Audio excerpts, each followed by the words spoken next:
நம்பிக்கை உள்ளவர்கள் எந்த சூழலையும் சாதகமாக்கி கொண்டு முன்னேறுகிறார்கள்.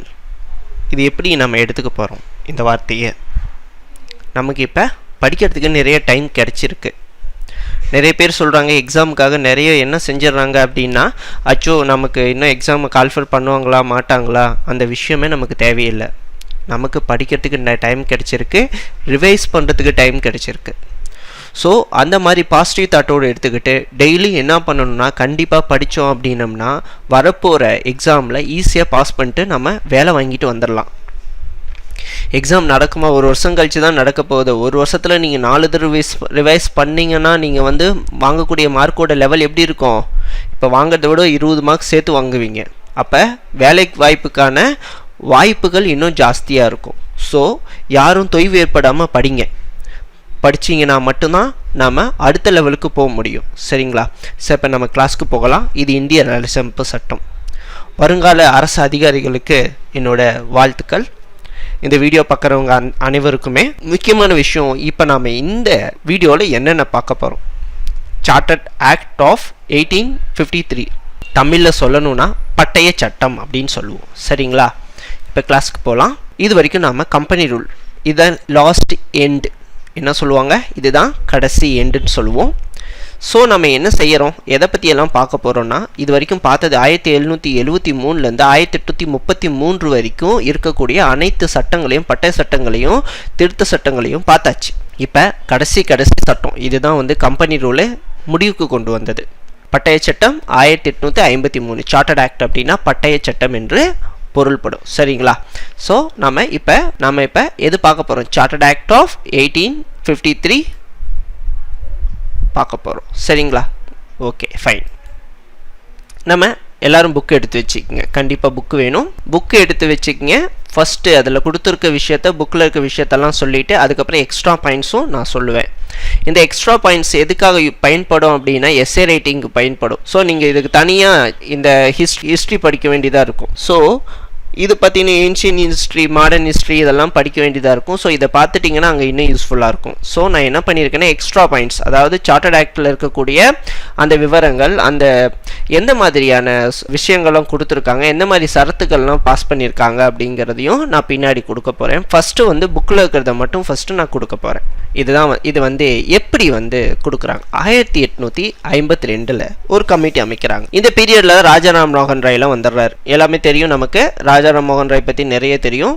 ஸோ அந்த பீரியடில் ராஜாராம் மோகன் ராய் வந்துடுறாரு. சென்னை மദ്രാஸ் நேட்டிவ் அசோசியேஷன் வந்துருச்சு, பாம்பே அசோசியேஷன் வந்துருச்சு. இதெல்லாம் நம்மளுடைய வரலாற்றில் முக்கியத்துவம் வாய்ந்த அசோசியேஷன். இதை தான் என்ன பண்ணியிருக்காங்கன்னா, இந்த கம்பெனி ரூலை முடிவுக்கு கொண்டு வந்தது அப்படின்னா இந்த பாம்பேவும் மദ്രാஸும் தான் சொல்லலாம். அது இல்லாமல் பார்த்தீங்கன்னா ராஜாராம் மோகன் ராய் இவங்கெல்லாம் என்ன பண்ணுறாங்கன்னா, இங்கிலாந்து போயிட்டு அங்கே பெட்டிஷன் கொடுக்குறாங்க. அதேமாதிரி பாம்பே அசோசியேஷன் என்ன பண்ணுதுன்னா, மദ്രാஸ் நேட்டிவ் அசோசியேஷனில் என்ன செய்யுதுன்னா, அங்கே லண்டன் போயிட்டு தன்னுடைய இங்கே என்னென்ன மாதிரியான ஊழல்களும் இதுவும் நடக்குது அப்படிங்கிறத வெட்ட வெளிச்சம் பண்ணி இந்த 2 ஈவெண்ட்ஸ் ரிசல்ட் அதனுடைய பிரதிபலிப்பாக தான் இந்த சார்ட்டர்ட் ஆக்ட் 1853 வருது. சரிங்களா?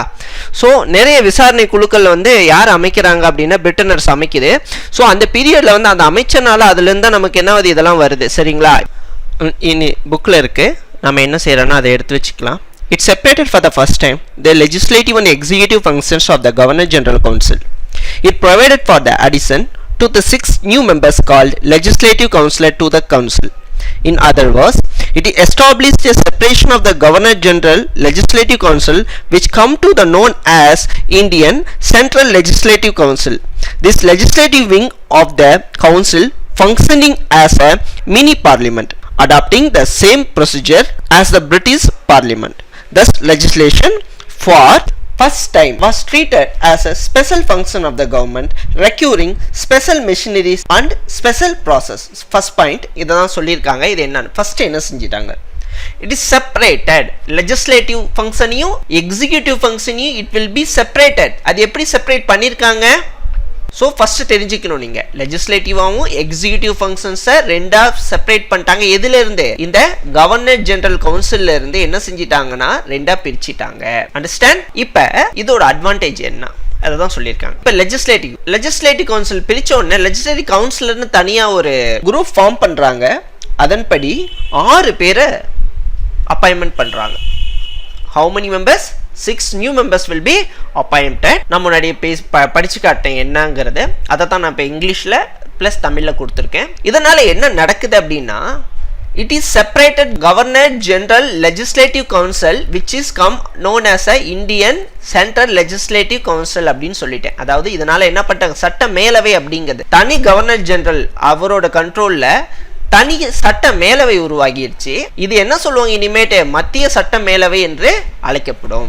இந்த பேரவையின் சட்ட வாக்கு, அதாவது இதனுடைய this legislative wing of the council functioned as a mini parliament. எப்படின்னா பிரிட்டிஷ் பார்லிமெண்ட் எப்படி இருக்கோ அதே மாதிரி இங்க அதனுடைய தாக்கமா இருக்கக்கூடிய மினி பார்லிமெண்ட். அதே மாதிரியான பிரிட்டிஷ் பார்லிமெண்ட்ல என்ன மாதிரியான சட்டங்கள்லாம் ஃபாலோ பண்ணுவாங்களோ, என்ன சரத்துக்களை எல்லாம் ஃபாலோ பண்ணுவாங்களோ அதே விஷயம் அப்படியே என்ன பிரிட்டன்ல ஃபாலோ பண்ணக்கூடிய அத்தனை சட்டத்திட்டங்களும் எங்க இந்தியாலையும் ஃபாலோ பண்ணப்படும் அப்படின்றதுக்காக தான் இந்த மினி பார்லிமெண்ட் அப்படின்னு ஒரு அமைக்கிறாங்க. அது யார் மூலியமா ஃபாலோ பண்ணுவாங்கன்னா இந்த 6 நியூ மெம்பர்ஸை வச்சு ஃபாலோ பண்ணுவாங்க.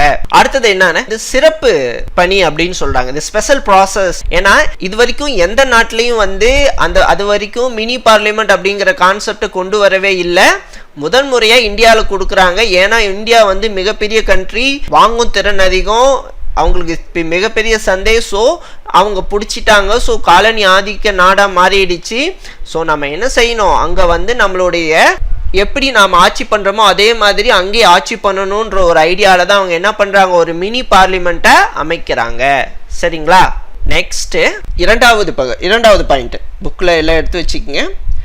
It introduced an open competition system or selection and the recruitment of the civil servant. So நல்லா தெரிஞ்சு வச்சுக்கோங்க, என்ன செய்யறாங்கன்னா the open competition system என்னது அப்படின்னா என்ன அர்த்தம், அந்த இந்தியர்கள் வந்து இந்திய நிர்வாகத்தில் வந்து பங்கு பெறணும், அதுக்கு வந்து ஆளுங்களை எடுக்கணும். அதுக்கு எப்படி ரெக்ரூட் பண்ணுவாங்க அப்படின்னும் பொழுது சிவில் சர்வெண்ட், அதாவது இப்போ எழுதுறாங்களா யூபிஎஸ்சி, ஐஏஎஸ், ஐபிஎஸ், அதே மாதிரி அந்த எக்ஸாம் வந்து ஃபர்ஸ்ட் ஐசிஎஸ் அப்படின்றது, இந்தியன் சிவில் சர்வீஸ் அப்படின்றத ஐஏசிஎஸ்.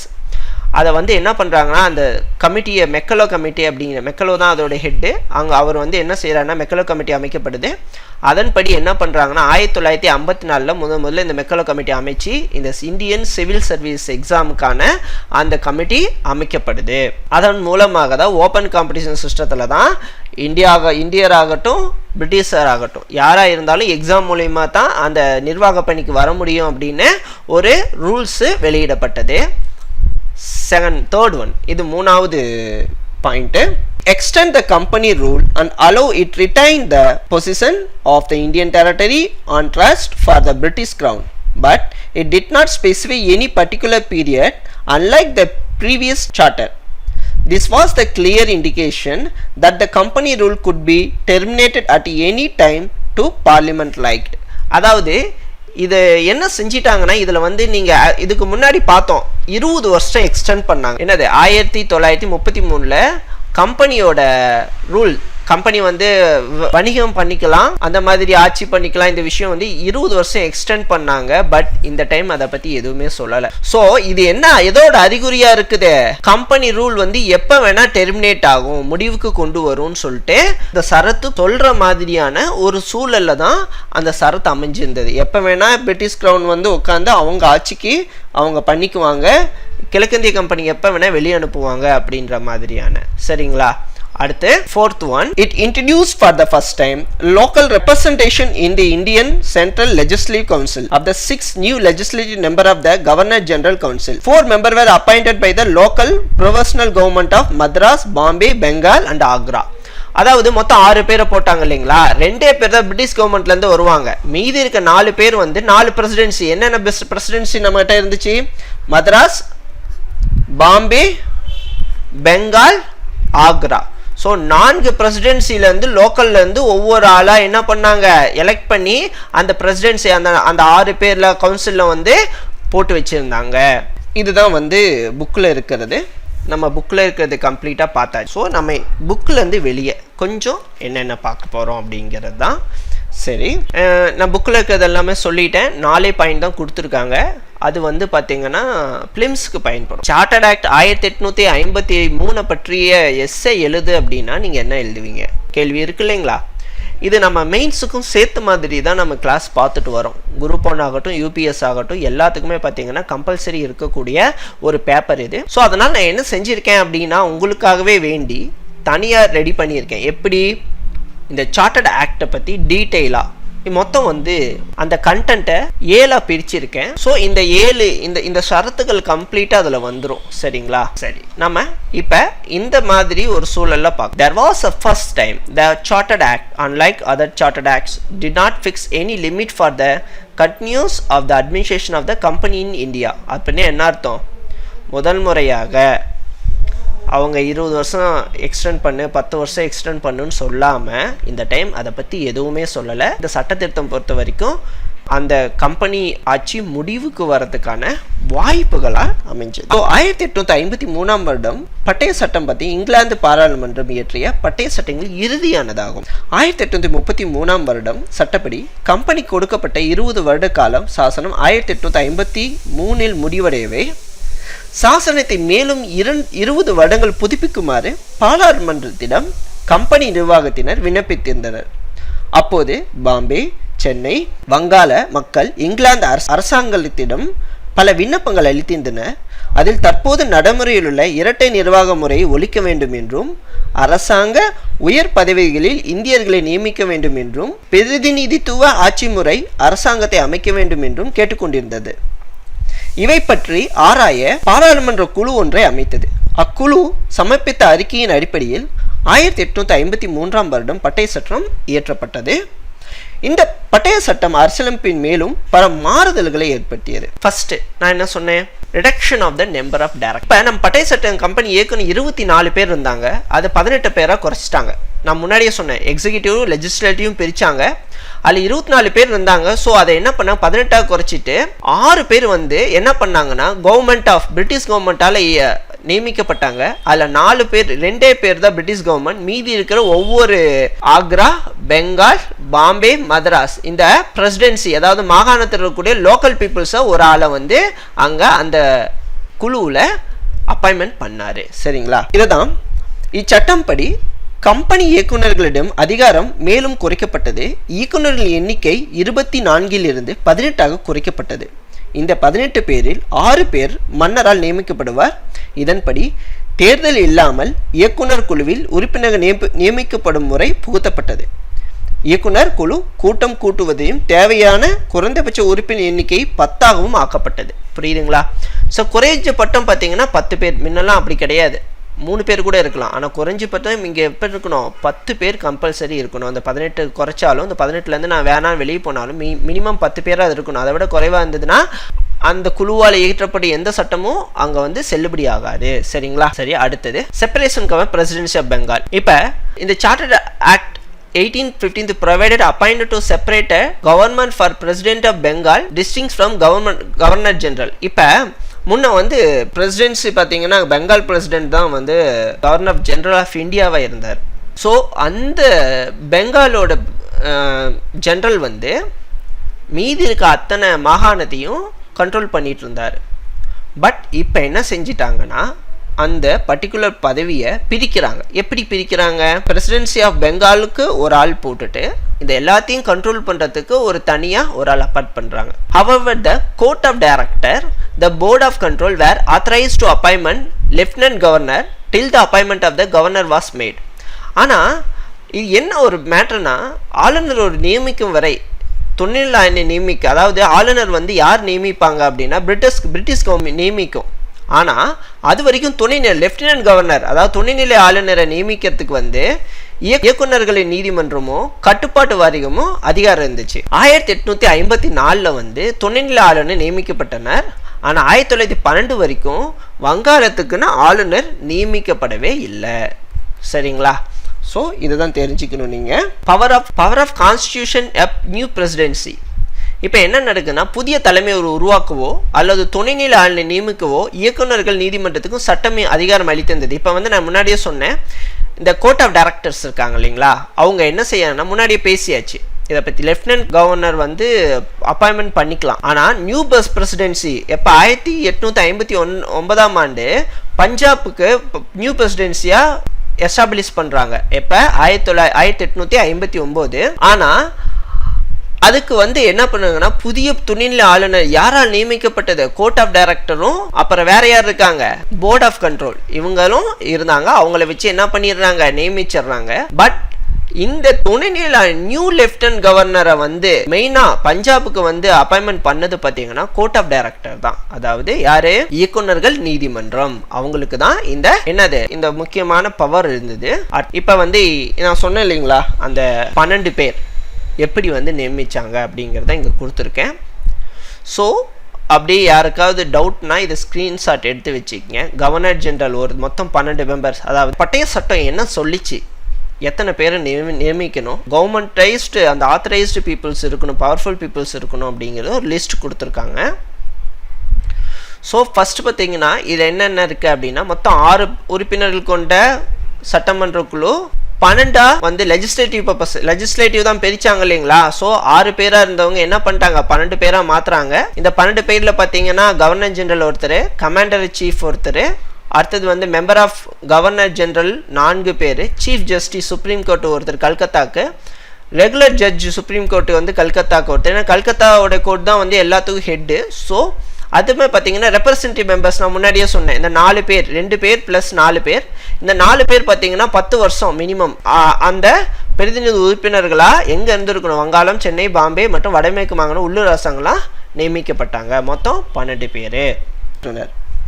இந்திய நிர்வாக சட்டங்களை இயற்றுவதற்காக கவர்னர் ஜெனரலின் சபை மேலும் விரிவாக்கப்பட்டது. 6 புதிய அங்கத்தினர்கள் புதிதாக ஆலோசனை சபையில் சேர்த்து கொள்ளப்பட்டனர். அவர்கள் வங்காளத்தின் தலைமை நீதிபதி, தலைமை நீதிமன்ற மற்றொரு நீதிபதி, வங்காளம், பம்பாய், சென்னை, வடமேற்கு மாநிலங்கள் ஆகியவற்றில் ஒவ்வொரு உறுப்பினர்களையும் ஆகிய மொத்தம் 6 பேர். நான் சொன்னேன் இல்லைங்களா, இதுதான் genius of Indian civil service. பார்க்கலாம். இந்த ஆட்சி பணிக்கு வந்து தேர்வு போட்டி மூலம் நியமிக்கலான்னு முடிவு பண்ணாங்க. அதன்படி நிர்வாக குழுவினிடம் எஞ்சியிருந்த நியமனம் செய்யும் அதிகாரங்களும் இச்சட்டப்படி முடிவுக்கு வந்தனர். அதாவது இச்சட்டப்படி இனிமேல் கம்பெனி ஆட்சி பணித்துறைக்கு தேர்வு போட்டி நடத்தி அதன் மூலம் திறமை பெற்றவரை நியமிக்க வேண்டும் என்று சட்டம் வலியுறுத்தியது. அதன்படி என்ன செய்கிறாங்கன்னா சிவில் சர்வீஸ் எக்ஸாம் செய்யப்படுது. என்ன பண்ணுறாங்க ஆக்சுவலாக வந்து இந்த சிவில் சர்வீஸ் எக்ஸாம் பார்த்தீங்கன்னா இந்த அதுக்காக என்ன ஹெயில்பெரி காலேஜ் இருக்கு இல்லைங்களா, அவங்க தான் வந்து ஹையர் எஜுகேஷன் ஐசிஎஸ்சிக்கு ஆத்தரைஸ்டு பீப்புள்ஸ். அவங்களுக்குன்னு தனியாக என்ன செய்கிறாங்க அப்படின்னா அந்த கோட்டா போட்டிருந்தாங்க. அங்கே படிக்கிறவங்களுக்கு அதிகமான இது கொடுக்கலான்னு. அடுத்தது ஓப்பன் காம்படிட்டிவ் எக்ஸாம் வச்சு பெஸ்ட்டாக இருக்க கேண்டிடேட்ஸ் வந்து சூப்பர்ஃபிஷியல் நாலேஜ் இருக்க கேண்டிடேட்டை மட்டும்தான் செலக்ட் பண்ணணும். அது இல்லாமல் பார்த்தீங்கன்னா appointment should be subject period of permission. முக்கியமான விஷயம் அந்த குறிப்பிட்ட காலத்துக்குள்ளே அது போட்டுடணும். ஸோ இதான் வந்து இதனுடைய ஸ்பெஷல். முக்கியமான விஷயம் பார்த்தீங்க அப்படின்னா இதை வந்து யார் வந்து தலைமையில் செய்யப்படுதுன்னா லார்ட் மெக்கலே. நான் கொடுக்க வேண்டிய விஷயத்த மட்டும் சொல்லிட்டு இருக்கேன் சரிங்களா. இந்த ரிப்போர்ட்டை வந்து யார் வந்து ப்ரிப்பேர் பண்ணால் லார்ட் மெக்கலே, அவர் தான் வந்து சேர்மன்ஷிப்பை எடுத்துக்கிறார். சரிங்களா. இந்த ப்ரீவியஸ் சார்ட் இன்னும் இங்கிலீஷில் சொல்கிறேன். இன் previous chartered account Act of in 1833, the lie down of the Court of Directors should be nominated annually 4 times as many candidates as their vacancies, for the whom one should be selected by the competitive exam. The Chartered Act of 1833 also provided the Haileybury College for London should make quota to admit the future civil servant. However, this system of the open competition was never effectively operated. The committee under the chairmanship of Lord Macaulay had prepared the regulation of the conduct. The report said that Haileybury should cease to maintain the higher education college for the ICSE. There should be broad general education rather than specialized education for the ICSE recruit. Next one, the recruitment should be based upon the open competition to bring the all best candidate, not enough to have superficial knowledge. The appointment should be subject to period of probation. Chartered Act of 1853 deprived the Court of Director right to patronage of the Indian appointment and now it will exercise under the regulation. அதாவது இந்த regulation படி அந்த court of director வந்து அவங்களுடைய அதிகாரத்தை இழந்தாங்க. 1854 open competition அனௌன்ஸ்மெண்ட்லேருந்து இந்த civil servant exam ரொம்ப ஃபேமஸாக போயிட்டு இருந்துச்சு. ஆனால் 1833 அதை போடுறாங்க. பட் நாட் எஃபெக்டிவ்லி ஆப்ரேட்டட் அப்படிங்கிறனால இதுக்குன்னு ஒரு கோட் போடுறாங்க. அவங்க யார்? சேர்மன்ஷிப் எடுத்து லார்ட் மெக்கலே தான் இந்த விஷயத்தை கொடுக்குறாரு. இந்த 1853ஆம் ஆண்டு இயற்றப்பட்ட பட்டய சட்டத்தின்படி என்ன செய்கிறாங்க அப்படின்னா, புதிய மாகாணங்களை உருவாக்குவதற்காக அரசாணைகள் வெளியிடப்படுது. அது என்ன சார்? புதிய மாகாண உருவாக்கம் எதற்காக அது வந்தது அப்படின்னு நம்ம ஃபர்ஸ்ட் தெரிஞ்சுக்கணும். அதாவது அப்ப என்ன செஞ்சிட்டாங்கன்னா, நம்மளுடைய கவர்னர் ஜெனரலுக்கு வந்து ஒரு பவர் கொடுத்துருந்தாங்க. அது என்ன பவர் அப்படின்னா, மாகாணங்களை விரிவாக்கம் செய்துக்கலாம், அதாவது போர் புரிஞ்சு பக்கத்தில் இருக்க மாகாணங்களை நம்மளோட இணைச்சிக்கலாம் அப்படிங்கிற மாதிரியான ஒரு பவர் கொடுக்கப்பட்டது. அதன்படி நிறைய மாகாணங்கள் கைப்பற்றப்பட்டது. அது ஒன்று தான் அஸ்ஸாம், அடுத்தது பர்மா, இதெல்லாம். ஸோ இந்த மாதிரி சூழலில் என்ன நடக்குது அப்படின்னா, அவங்களால என்ன செய்ய முடியல, சரியான விதத்தில் ஆட்சி பண்ண முடியல. அதனால் என்ன செய்கிறாங்கன்னா, பல்வேறு குழப்பங்கள் ஏற்பட்டது. ஸோ அதனால் என்ன செஞ்சிட்டாங்க, ஒரு கட்டுப்பாட்டு வாரியம் இருந்தாலும் அவங்களால என்ன செய்ய முடியல, எல்லா விஷயத்தையும் கட்டுப்படுத்த முடியல. அதனால் என்ன பண்ணுறாங்கன்னா, புதிய மாகாணங்களை உருவாக்க வேண்டிய ஒரு சூழலில் அவங்க தள்ளப்பட்டாங்க. இதன்படி தான் அஸ்ஸாம், மத்திய மாகாணம், ஆக்ரா, பர்மா, டெல்லி போன்ற புதிய மாநிலங்கள் தோற்றுவிக்கப்பட்டது. ப்ரொவின்சஸ்னா மாநிலங்கள், மாகாணம்னா டோட்டலாக பெங்கால் மாகாணம், மதராஸ் மாகாணம், பாம்பே மாகாணம். ஆனால் மற்றதெல்லாம் பார்த்தீங்கன்னா மாநிலமாக உருவாக்கப்பட்டது. அஸ்ஸாம் மாநிலம், அடுத்தது மத்திய மாகாணங்கள் உருவாக்கப்பட்டது. சென்ட்ரல் ப்ரொவின்சஸ்னா மத்திய மாகாணம், பர்மா மாநிலம், அஸ்ஸாம் மாநிலம், இந்த மாதிரி உருவாக்கி அவங்க ஆட்சிகள் செய்யறதுக்கு அவங்க அதிகாரங்கள் வழங்கப்பட்டது. சரிங்களா? ஸோ இந்த 1853ஆம் ஆண்டு ஏற்பட்ட பட்டய சட்டத்தின்படி உருவாக்கப்பட்டது தான் அஸ்ஸாம், மத்திய மாகாணம், பர்மா, டெல்லி மற்றும் ஆக்ரா. சரிங்களா? சரி, சிக்னிஃபிகன்ஸ், அதாவது இது வந்து டோட்டலாக என்ன பண்ணியிருக்கேன்னா சர்க்குலேட் பண்ணி கரெக்டாக கொடுத்துருக்கேன். டோட்டலாக இது வரைக்கும் நடந்தது அத்தனையுமே சேர்த்து ஒரு இம்பார்ட்டன்ட் பாயிண்ட்ஸ் மட்டும் கொடுத்துருக்கேன். 1853ஆம் வருடம் பட்டய சட்டம் முக்கியத்துவங்கள் பற்றி நாம் பார்க்க போகிறோம். 1853ஆம் ஆண்டு வருட பட்டய சட்டமானது இந்திய அரசியலமைப்பு வளர்ச்சியில் சிறப்பிடம் பெறுகிறது. கவர்னர் ஜெனரலின் ஆலோசனை சபை சட்டம் இயற்றுவதற்காக விரிவாக்கம் செய்யப்பட்டது. இந்தியாவில் ஒரு மைய சட்டசபை தொடங்கப்படுவதற்கு ஆரம்பம் என்றே கூறலாம். அது ஒரு மினி பாராளுமன்றமாக செயல்பட ஆரம்பித்தது. அடுத்தது, கம்பெனி ஆட்சி உரிமை மேலும் 20 ஆண்டுகளுக்கு நீட்டிக்கப்படவில்லை. அதாவது ஒழுங்குமுறை சட்டத்திலிருந்து கம்பெனி ஆதிக்கம் சிறிது சிறிதாக குறைக்கப்பட்டு கடைசியில் பாராளுமன்றமே இந்திய ஆட்சி எடுத்துக்கொள்ளக்கூடிய நிலை உருவாகிவிட்டது. ஆம், கம்பெனியின் முடிவு நெருங்கிவிட்டது. சரிங்களா? இதுதான் வந்து significant in English. The Chartered Act in 1852 indicated that clearly the role of the company was not going to last as a long time. The power of influence the company were curtailed. British Crown could nominate 6 directors. Further, make the beginning of the parliamentary system in India because of the key feature of the legislative council was clearly distinguished from the executive council. நான் சொன்ன legislative அப்படின்னா என்ன? சட்டமன்றம், சட்டமேற்றும் அதிகாரம் சட்டமன்றத்துக்கே கொடுக்கப்பட்டது. The Governor General was relieved the administrative duty of the Bengal. He was devoted his whole time work for the government of India. பிரிட்டிஷால ஆளப்பட government of இந்தியாவுக்கு ஃபுல்லாக அவங்க ஒர்க்குக்காக அவங்கள ஒதுக்கப்பட்டாங்க. சரிங்களா? ஓகே நண்பர்களே, நன்றி. இன்று நாம இந்த வீடியோவில் என்னென்ன பார்த்துருக்கோம், 18 அதாவது எஸ்ஏ ரைட்டிங்காக தான். இதில் வந்து லார்ட் மெக்கலே வருவார். புதிய மாகாணங்கள் உருவாக்கம், யூபிஎஸ்சி போர்டு உருவாக்கப்பட்ட ஆண்டு 1854. இதை வந்து யார் வந்து full and full take over பண்ணது, அந்த காலேஜ் பேர் என்ன? ஹேல்பரி காலேஜ். அப்புறம் வந்து இன்னும் நிறைய விஷயம் சொல்லணும்னா, புதிய மாகாணங்கள், டோட்டலாக பாராளுமன்றம், அதாவது மினி பாராளுமன்றம் உருவாக்கப்பட்ட ஆண்டு இதுதான். அதாவது வீட்டோ அதிகாரம் வந்து பற்றி பேசுனது இங்கே தான். ஸோ இந்த மாதிரி விஷயங்கள் எல்லாத்துலேயுமே இதில் பார்க்க போகிறோம். எதுக்காக நான் இது கொடுத்துருக்கேன்னா, எஸ்ஏ ரைட்டிங் கண்டிப்பாக யூஸ் ஆகும், கேள்விகள் கேட்பாங்க. ஸோ நம்ம எஸ்ஏ ரைட்டிங்க்கு ரெடி ஆகிக்குவோம். சரிங்களா? நண்பர்களுக்கு ஷேர் பண்ணுங்கள், சப்ஸ்கிரைப் பண்ணுங்கள், லைக் பண்ணுங்கள், கமெண்ட் பண்ணுங்கள். நண்பர்களுக்கு நிறைய பேர் பார்க்குறவங்க யாருமே வந்து ஷேர் பண்ணுறதில்ல ஃபஸ்ட்டு. ரெண்டாவது, சப்ஸ்கிரைப் பண்ணாமல் நிறைய பேர் பார்க்குறீங்க, கொஞ்சம் சப்ஸ்கிரைப் பண்ணிவிட்டு பாருங்கள். நன்றி, வணக்கம்.